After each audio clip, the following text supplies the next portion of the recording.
Ассалаумағалейкум, құрметті азаматтар. Жаңа Қазақстан өзінің кезекті түсірілімін бастап жатыр. Бұл аптадағы ең негізгі деген екі оқиғаны бүгін біз талқылайын деп отырмыз. Оның біреуі Еуропарламенттің Қазақстандағы ішкі саяси жағдайға, адам құқығына байланысты, демократияның деңгейіне байланысты берген бағалары, қаулысы, оның дауысқа түсуі және сонымен қоса оған деген Қазақстан жағының реакциясы дейміз. Қалай оны қабылдадық біздер? Билік қалай қабылдады? Осыған тікелей қатысы бар органдар осы мәселені қалай қабылдады? Саясаттанушылар қандай баға берді деген сияқты мәселені бір шолып өткеніміз дұрыс сияқты. Екінші тақырып, бұл да қазақтың өзінің ішкі мәселесі. Бұл ашаршылыққа байланысты өткен дөңгелек стол Мәулен Әшімбаевқа қатысқан Сенаттың басшысының. Сол жердегі Мәулен ініміздің айтқан бір ауыз сөзі көп адамдарды дейміз әңгіме айтуға, пікір айтуға, кейбіреулерінің ренжуіне алып келіп соқты. Бұл не? Бұның себебі неде? Және бұл мәселеге біздің көзқарасымыз қандай? Осы мәселені қарап шығайық. Шындығында жаңағы бірінші мәселе Еуропарламенттің Қазақстандағы ішкі саяси жағдайына берген бағасы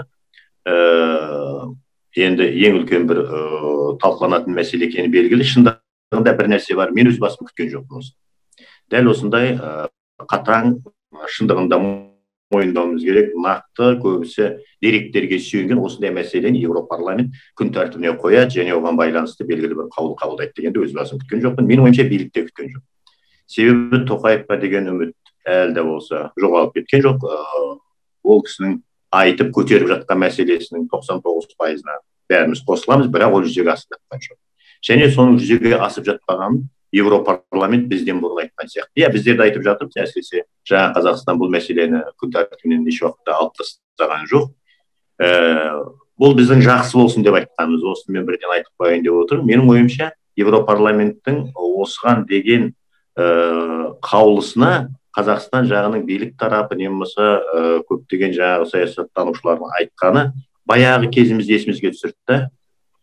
Ойбай, біздің өзіміздің демократиямыз бар, сіздердің бізге қандай қатыстарыңыз бар, айтса айта берсін деген сияқты. Біздің парламент депутаттарынан мен сұхбат алып жатқандарын көрдім, Азаттық радиосының журналистердің. Дәл осы сияқты, бұрынғы нәрсе өзгермеген сияқты. Менің ойымша өзгерудің басы, кейбір мәселені мойындап, кейбір мәселелерге жауап беруге, кейбір мәселені ашық талқылауға салуға түсіру керек. Мен өз басым осыны көрмедім. Сондықтан маған ең басты батқаны бұрынғы реакцияның қайталанған сияқты көрінді.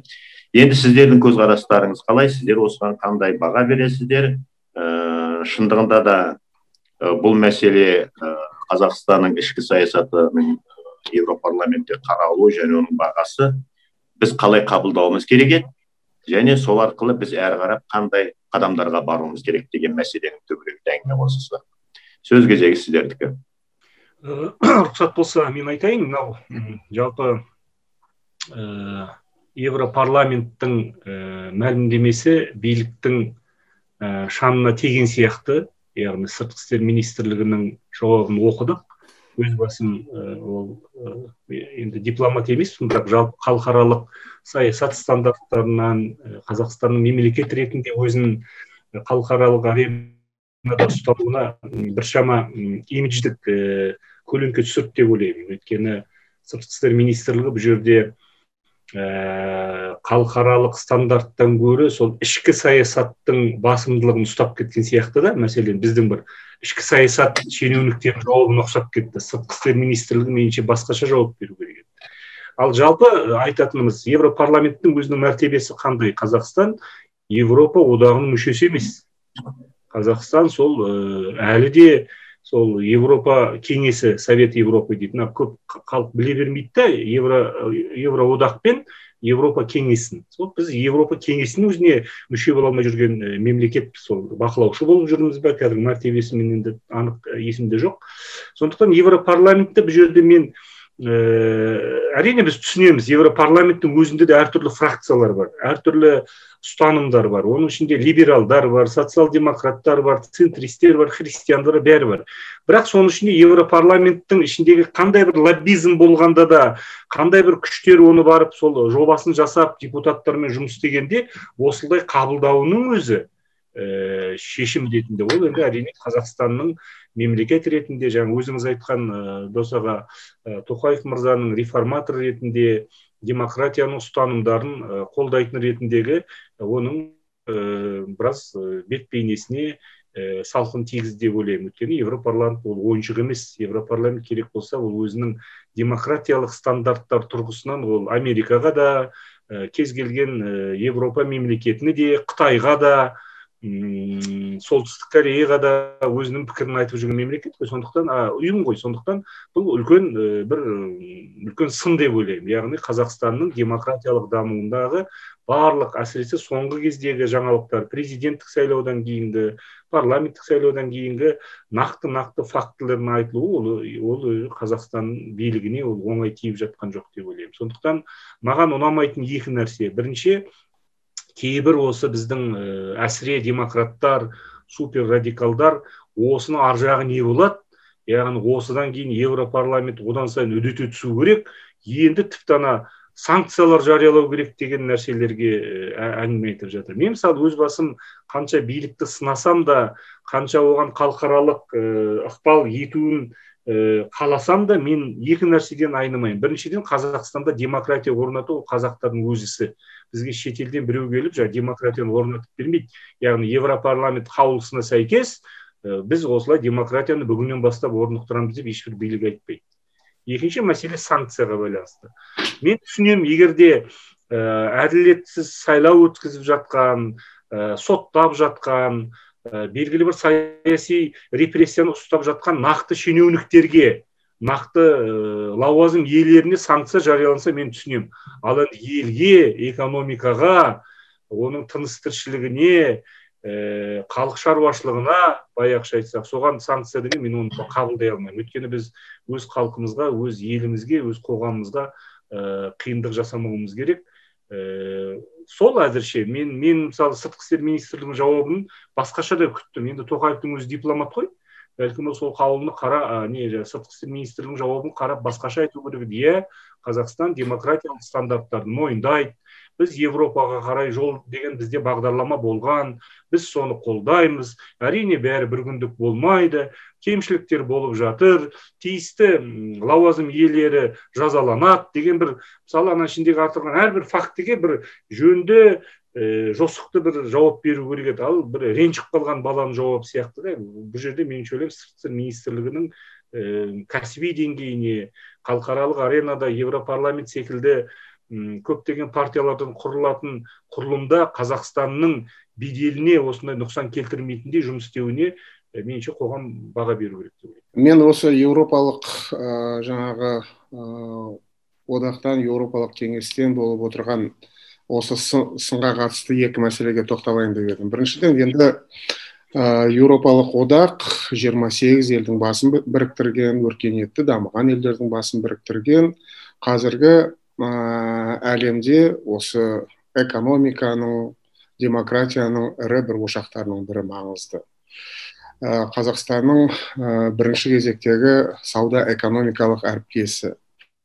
Және осы еуропалық одақтан жаңағыдай мәселелер естіліп отырғанда, және Қазақстан осы еуропалық одақпен ынтымақтасын құрып жатқанда, оның бірқатар жаңағыдай орындарына мүшелік, я болмаса бақылаушы мәртебесіне ие болғанда, оның ішінде Еуропа одағының парламенттік ассамблеясы бар, Еуропа кеңесі бар, Еуропадағы ықпалдастық пен қауіпсіздік ұйымы бар. Осы ұйымдарға енгенде, сол 90-шы жылдары, 2000-шы жылдардың басында бірталай конвенцияларға қол қойғанда, Қазақстан мемлекеті өзіне бірқатар міндеттемелерді алды. Оның ішінде мынау адам өлшеміне қатысты, адам құқықтарына, демократия мәселелеріне қатысты, және халықаралық қатынастарда білесіздер, мынау халықаралық заңдар ішкі ұлттық заңнамадан мәртебесі жоғары тұратындығы, және біз ондай міндеттемелерді алдық екен, меніңше бұны толыққанды орындау керек. Бұл мемлекеттің өз сөзінде тұратынның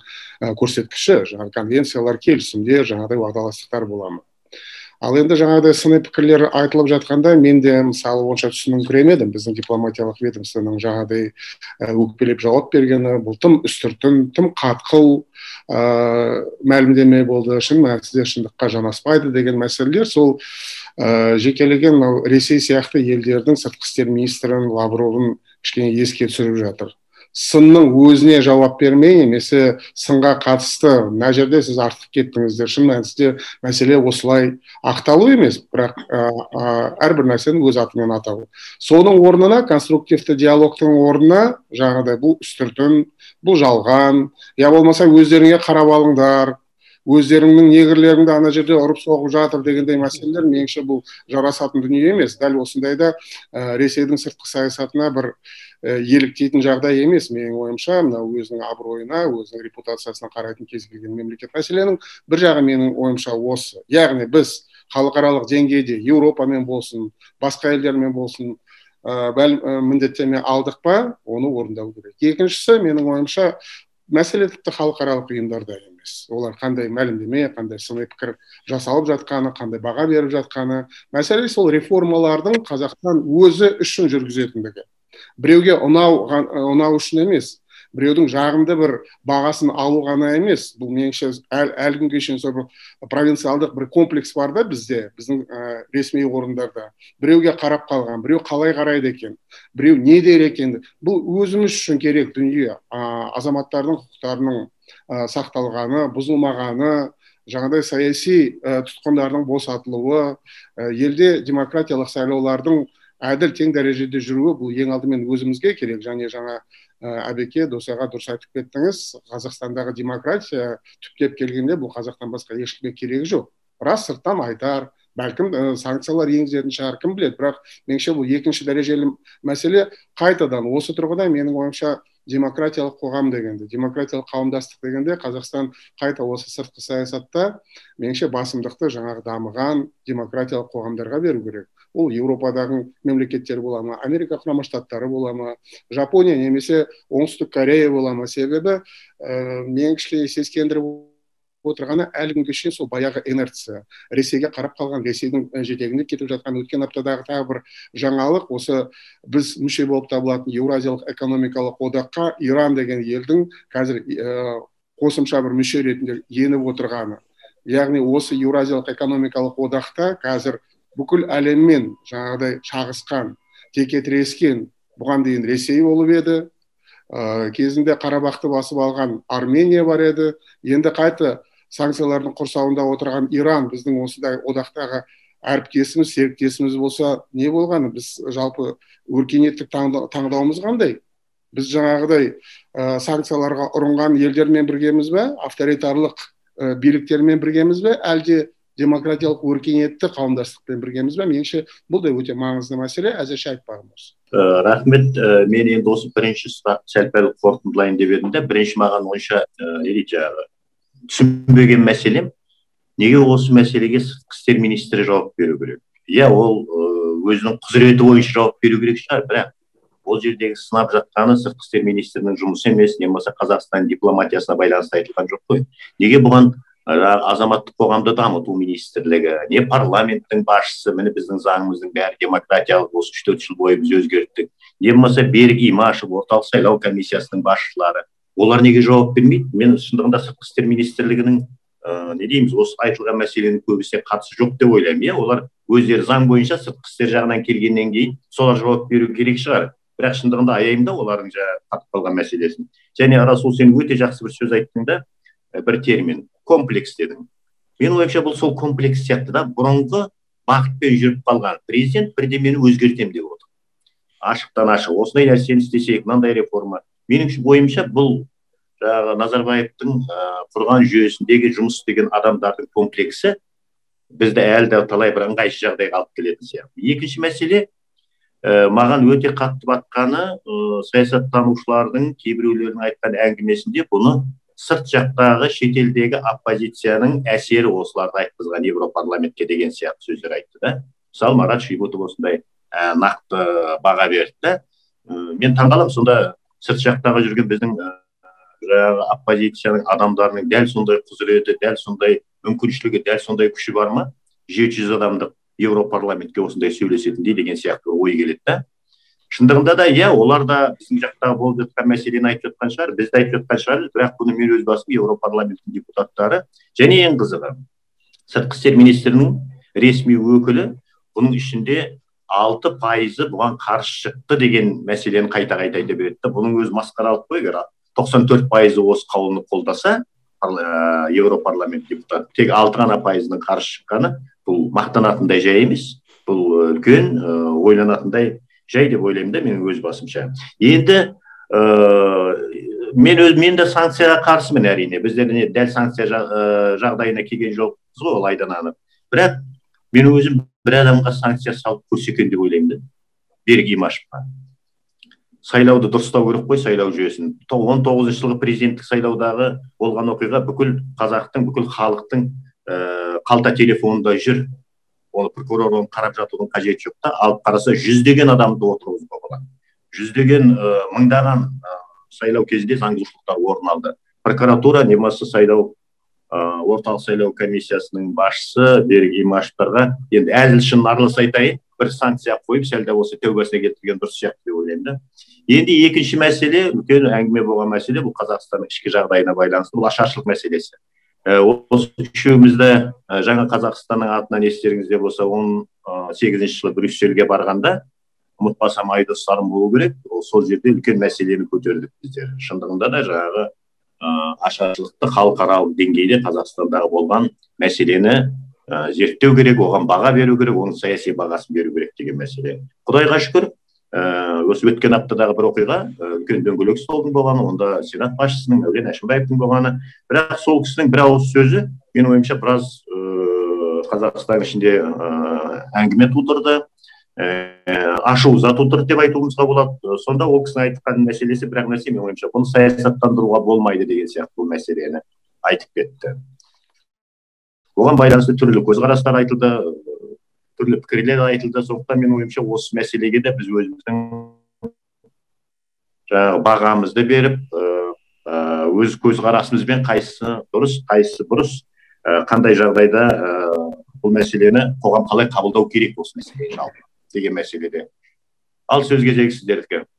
Енді бұл өте күрделі мәселе. Жалпы бір соңғы кезде бір мәселе түсінбей қалса, бұл это вырвано из контекста деп шығады ғой. Яғни сіздер барлық баяндаманы оқымадыңыздар, соны бір сөйлемін алып, тіпті Мәуленді сынаған азаматтарды популист, тағы бір нәрсе деп, национал патриот деп шығып жатыр. Мен үш-ақ нәрсе айтайын. Біріншіден, жалпы биліктің бұл мәселені қозғап, Сенат секілді парламенттің жоғарғы палатасының аясында көтеріп, оны атап, аузына алып, зерттеу керек деген ол дұрыс. Біз енді қанша билікке сыншы болсақ та, сендер мыналардың дұрыс емес деп айта алмаймыз. Ол дұрыс, жалпы тенденция, процесс ретінде. Мәулен Әшімбаев біреулер менсінбеуі мүмкін, жас, әлі жаңағы осылай қоғам мемлекет қайраткері деңгейіне енді жетіп жатыр. Біреулер бәлкім жасын айтар, бәлкім тәжірибесін айтар, бірақ қалай дегенде ол мемлекеттегі екінші тұлға. Сондықтан екінші тұлғаның осында ашаршылықты өз аузына алуы дұрыс. Ол ертең парламенттің спикері айтсын, премьер айтсын, тек қана қолдау керек. Яғни тақырыптың өзінің айтылуы, ол осы күнге дейін үндемей келген, осы 30 жылға дейін, тіпті осы соңғы кезеңге дейін Мәскеуде жазылған тарихты оқып келе жатқан ұрпақ үшін ол керек. Бірақ екінші мәселе ол енді Мәуленнің сол сөзді айтып отырып, үлкен, киелі, қасіретті, әрбір қазаққа тиіп кететін, әрбір отбасының ішіне кіріп шыққан сол трагедияға қатысты мәселеде дәл осындай саясиландырмау керек деген сөзі меніңше ол артықтау болды деп ойлаймын. Өйткені ол басқаша айту керек еді. Бәлкім бір ойы бар шығар, дұрыс, терең ғылыми іргелі ғылыми жұмыс жасау керек. Яғни біз бұны тек қана жалаң ұранмен айтпауымыз керек. Біз бұған ғалымдарды ұйымдастыруымыз керек, бір институт құруымыз керек, сол институтқа бір мүмкіндік беруіміз керек, бүкіл архивтерді қарау керек, оның ішіндегі Мәскеу дегі архивтер болсын. Сол кезде ғана біздің естуімізше шетел архивтеріне ана революцияның кезінде кеткен, білмеймін енді, соның бәрін қарап, сондай бір кешенді жұмыс жасау керектігін идея айтылып жатыр ғой, бірақ анда саясиландырмау деген сөзі мен онсыз да билікті ұнатпай, онсыз да биліктің Ресейге жалтақтап жүргені, сыртқы саясатта, ішкі саясатта, тіл мәселесінде, Украина, Қырым мәселесінде, Грузияның мәселесінде жалтақтап отырған, онсыз да соған көңілі толмай отырған жұртқа ол бір ана сіріңкені жақ жіберген сияқты болды да, лап ете қалды. Яғни онсыз да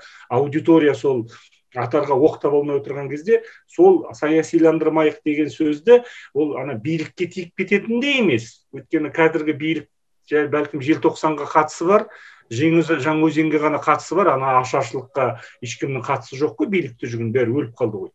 Бірақ идеологиялық тұрғыдан, геосаяси тұрғыдан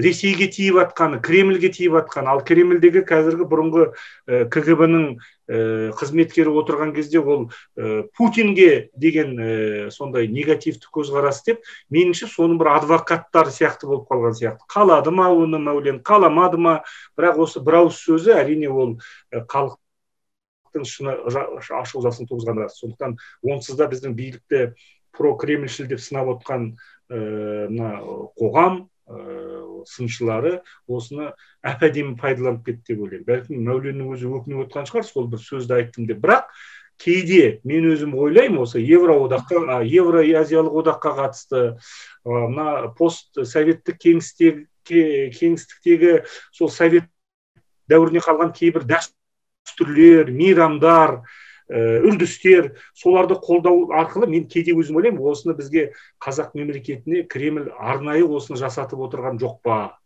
Яғни орыс әлеміне қатысты, тілге қатысты, әртүрлі жаңағы тарихымыздағы бір трагедиялық кезеңдерге қатысты, яғни сіздер Кремль басқаша айтады, яғни Путин отырған кезде либерал президент келгенше ешқашанда Сталинді, Берияны, Маленковты, Хрущевты ешқашанда олар оны қараламайды. Керісінше қазір эфирді қарасаңыздар, соларды ақтап, сондай әдемі тұлға, тарихи тұлға ретінде жасатқан сериалдары бар. Дәл осындай орыс Ресей идеологиясының соңында біздің өкінішке орай қазақ идеологиясы соның шылауында келе жатқанын биліксіз деп қабылдағаны рас. Меніңше қазір Сенат төрағасы дәл осы жағдаятты ескеріп, халыққа, қоғамға өзінің Сағат Әшімбаев секілді желтоқсан кезінде шырқырап жүрген әкесінің атын атап, бәлкім басқаша бір комментарий беріп керек сияқты. Мен бұл жерде мәуленнің жеке басына тиісейін деп отқан жоқпын. Қазақ жастары өссін, ел басқарсын, қолынан келсе іс жасасын, бірақ дәл осындай қиын мәселеде абайлап сөйлеу керек деп ойлаймын. Мен өз кезегімде жалпы мынау саясиландыру дегенді қалай түсінеміз дегенге тоқталғым келіп отырды. Себебі түрлі мағына беріліп жатқан сияқты бұл мәселеге. Меніңше осы мәселенің кем дегенде екі бір жағы бар. Біріншіден, жалпы тарихтың өзі бұл кешегі күннің саясаты. Бүгінгі күннің саясатын тарихсыз біліп тану мүмкін емес. Ұлт деңгейінде, мемлекет деңгейінде, ұлттың өзін өзі бүгінде тануы, келешек ұрпақты тәрбиелеп өсіру, өзінің сана сезімін ояту, ол тарихсыз қалай іске аспақ. Бұны мемлекет те, билік те, президент те мойындап отыр. Әсіресе соңғы жылдары осы тарихтағы біздің жаңағыдай көптеген, әсіресе 20-шы ғасырдағы ақтардақтарды бір белгісіз жағдайларды қайта жаңғырту, өзіміздің ұлларымызды бағалау, жаңадай болған шығындарға саяси бағасын беру тұрғысынан бірталай істер атқарылып жатыр, кітаптар шығып жатыр, зерттеулер, телетүсірілімдер тағысын тағы. Оның ішінде Алтын Орданың 750 жылдығы, Қазақ хандығының 550 жылдығы, басқа да ірі осындай тарихи оқиғалар аталып өтіп жатыр. Құбағып, тиісінше дәл осындай түсінікте болатын болса, саясиландыру тарихты. Меніңше бұл дұрыс ақ дүние. Онсыз мемлекет болуымыз, өз тарихымызды білмей, Жеті атасын білмеген жетесіз дейді ғой. Ал өз тарихын білмеген ұлттың бүгіне я болмаса ертеңі қандай болмақ? Бұл тұрғыдан әрине меніңше осындай науқан жүргізіле беру керек. Әлі де осы 20-шы ғасырдағы көптеген нәубеттің беті әлі де ашылмай жатыр, статистикасы әлі де белгісіз. Сондықтан бұл мәселелерді меніңше қарастыру керек. Енді екінші жағы саясиландырудың бәлкім оның бір мағынасы кейбіреулердің көзқарасында мынау халықаралық қатынастарға, оның ішінде Ресеймен байланыстарымызға нұқсан келтірмесін деген мәселе. Бәлкім сол меңзелген шығар дәл осы мәлімдемеде. Бірақ мен айтып өткім келеді, халықаралық деңгейге шығарып отырған қазақ емес, Қазақстан емес, қазақ патриоттары немесе ұлтшылдары емес, Ресейге бір айыппұл төлеңдер деп отырған, я болмаса бір жағдай жасап отырған. Біз Ресейдің тарихына, ішкі істеріне араласпаймыз, сендер тарихтарыңды былай жазыңдар, былай оқыңдар, былай оқытыңдар дегенде, қайта біздің ішкі істерімізге араласып отырған Ресейдің саясаткерлері жиі сендердің тарих 1917 жылдан басталады деп кезінде үйреткен болатын. Бертін келе сендердің тарихтары 1991 жылдан басталады деген мәселелер. Меніңше қайта осы мәселені жаңағыдай саясиландырып, халықаралық қатынастарға бір нұқсан келтіріп отырғаны тарихты тек қана менің көзқарасымша қараңдар. Ол екінші дүниежүзілік соғыс оқиғалары бола ма, қуғын сүргін бола ма, тағысын тағы. Меніңше бұл барып тұрған жаңағыдай халықаралық қатынастарды бұзу және саясиландыру жаңағы мағынасында. Оның үстіне естеріңізде болса, сол Совет одағының өзінде, әсіресе 1989-90 жылдары бір қатар заңдар қабылданған болатын Ресей Думасында. Осы Сталин, Беринді, Маленковты, басқаларды жаңағыдай барлық қылмыстарын ашқан, бұны қылмыс деп жариялаған, ашаршылықтан, қуғын сүргіннің кәдімгідей ашаршылық болған Совет одағының өзі осы заңдарды қабылдаған. 8-ші Совет одағының бүгінгі саяси мирасқор ретінде Ресей осы өз заңдарын қазір өрескел бұзып отыр. Есесіне сол Сталинді, басқаларды, Хрущевтарды ақтап, жағымды көрсетуге тырысып отыр сол заманға. Қайта саясиландырып отырған кімдер? Менің ойымша қайта осындай мәселелер көтерілгенде көрші елдің жекелеген саясаткерлері онысына меніңше кәдімгі мықтап жауап беру керек. Қазақтың тарихы бұл біздің тарихымыз. Бұған ешкім қол сұғуына болмайды. Бұл ешкімнің шатағы емес. Қазақ басқалардың ісіне араласып отырған жоқ. Басқалардың тарихына араласып отырған жоқ. Бірақ дәл өзіміздің тарихымызға келгенде әлі күнге шейін мысалы жаңағы ашаршылық оқиғаларына тиісті саяси бағаның берілмей отырғаны меніңше бұл біздің үлкен ағаттығымыз. 30 жыл болды. Мейлі алғашқы жылдары күттік, қалай ойлар екен, анау мынау өмір бақи қарайлай берген болмайды. Біз дербес тәуелсіз мемлекетпіз. Және шын мәнісінде осындай нәубет болса, ал ашаршылық деген бұл біздің ұлтымыздың жартысына жуығын жалмаған осындай нәубет, қасірет. Меніңше бұл дүниені тек қана өз ішімізде емес, жаңағыдай халықаралық деңгейде мойындату, кезіндегі еврейлер сияқты, кезіндегі украиндар сияқты. Меніңше біздің толық моральдық, саяси хақымыз бар. Бүкіл әлем осыны мойындап, егер шын мәнісінде осы қылмыс орын алса, оны қараны қара деп атау меніңше өте дұрыс, өте орынды. Біз өзімізді тәуелсіз мемлекет, сол ұлы империяның, ұлы өркениеттің ұрпағы ретінде танитын болсақ, және осылай ары қарай жүре бермек болатын болсақ. Мен де бір ауыз пікірімді қосайын. Шындығында да Мәулен Әшімбаевтың айтқаны мүмкін басқаша түсінік болған шығар. Әңгіме біздің мемлекеттің қорқатыны осының кінәсі кім деген сөз көтеріле ма? Сөйтіп осының кінәсі Ресей деген мәселе айтайланып сол саясатқа кете ма деген бір қорқыныш бар сияқты. Бірақ зерттеу жұмыстарын жасап, осы ашаршылықтың оңын солын бәрін тереңінен көріп, бәрін көрсету керек болса, зерттеу жұмысына басталмай жатып оған саясаттандырмаңдар деген нәрсенің өзі бір ыңғайсыздау болды да. Саптаяққа ас құйып, сабына қарауы қояды деген бір сөз бар ғой. Сен зерттеуге кірісетін болсаң, осы ашаршылыққа байланысты үлкен комиссия құрып бәрі зерттеймін десең, сен оған белгілі бір шарт бермейсің ғой. Шарт бергеннен кейін ол белгілі бір шеңберге түседі. Сондықтан ол барлық зерттеудің түрін шығарғаннан кейін оның нәтижесі саяси баға бола ма, жоқ, оны кейін көреміз. Демек, әлі оның нәтижесі шықпай жатып, алдын ала қорқақтау, алдын ала сақтану, менің ойымша осы бір қателік болды. Екіншіден, әрине біз қуаныштымыз, осы мәселеге байланысты мүмкін тағы да үлкен бір жұмыстар, комиссия құрылатын шығар, және осы жерде айта кетуіміз керек. былтыр желтоқсан айында Қазақстандағы кеңес үкіметі кезіндегі қуғын-сүргін құрбандарын толық ақтау деген комиссия құрылды. Бұл комиссияның ішіне мені де кіргізіпті. Қысқасы бұл жұмыста басталып жатыр. Өйткені көптеген адамдар 91-93 жылғы комиссияның кезінде ақталмай қалды. Не болмаса тек қана әйтеуір тілге тиек болып жүрген, көзге көрініп жүрген Алашорданың арыстары ақталды да, одан басқа көптеген жағы 300-ге жуық көтеріліс кеңес үкіметіне қарсы. Әйтпесе дін иелерін, молдаларды, ишандарды ату, ол мәселелердің көбісі әлі күнге дейін жабылып жатыр. Сондықтан менің ойымша бұндай зерттеу жұмыстарының басталуы, бұндай мәселенің көтерілуі бастығы есебінде мен өзім 100% қолдаймын. Бірақ оған бір шеңбер қойып, оны бастап отырған ғылыми жұмысқа сендер бүйтпеңдер, сөйтпеңдер деген мәселе сияқты қабылданды да қоғамда. Мәуленнің айтқан сөзі. Мен өзім Мәуленді жақсы көретін адамдардың біреуі, өзім көзқарасым. Сондықтан менің ойымша бұл жерде оның айтқан сөзі қоғам не дейміз, шыдамсыздықпенен баға бере бастады деп ойлаймын да өз басым. Иә, мен де оның ол бағытына қарсылығымды білдірдім. Бірақ менің ойымша бұл жердегі көзқарас бір нәрсе. Сол аяқ жағы Ресейге деген не дейміз, бір саяси науқанға айналып кетпесе екен деген сақталудан басқа ешнәрсе көріп отырған жоқпын. Біздің енді уақытымыз аяқталып қалды. Менің ойымша бұл екі мәселенің өзі ұзақ талқыланатын, ұзақ талдау жасалатын мәселелер. Біз менің ойымша осы 5-10 минутта өзіміздің көзқарасымызды, негізгі бағыттарымызды, негізгі бір пікірлерімізді айтып үлгердік деп ойлаймын. Келесі кездескенше қош сау болыңыздар дейміз. Ауырмаңыздар. Маскадан құтылатын күніміз келсін.